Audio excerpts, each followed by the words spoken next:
c'est difficile de ne pas penser à nos 18 ans. C'est difficile. C'était un moment formidable. Et cette chanson a été diffusée à la radio nationale de Madagascar plusieurs fois. Et il y avait quelqu'un, un animateur de radio, qui n'est pas seulement un animateur, mais c'est vraiment un monsieur, un grand monsieur. C'est quelqu'un qui est comme un éducateur à la radio. Monsieur-là nous a vraiment expliqué cette chanson, il a fait passer tout le temps la radio, et c'est pour ça que le groupe Malou est né. Et ce grand monsieur, il est ici, il s'appelle Latimer Rangers. Bravo. Où est-il? Ah, monsieur Latimer. Bravo. Bravo, monsieur. Monsieur Clara, s'il vous plaît.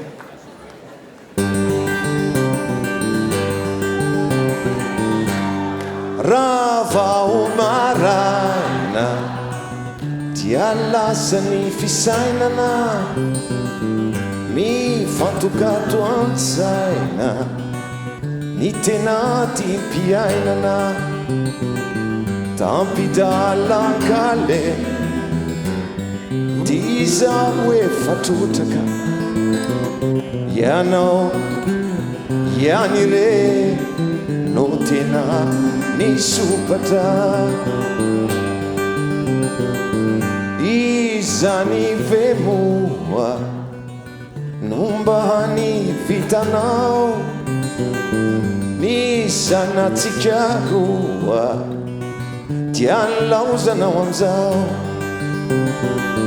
anizao ianao lasaniny oloniny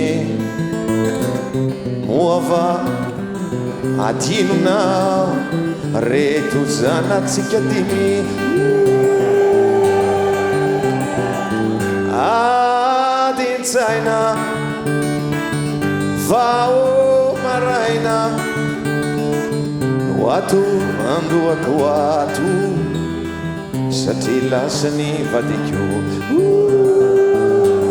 anareo lana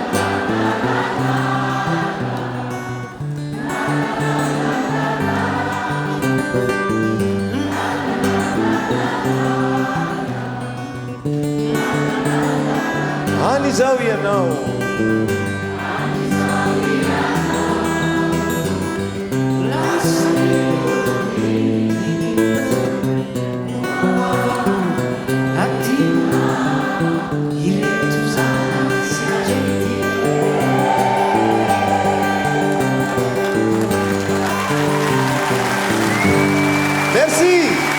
Merci beaucoup.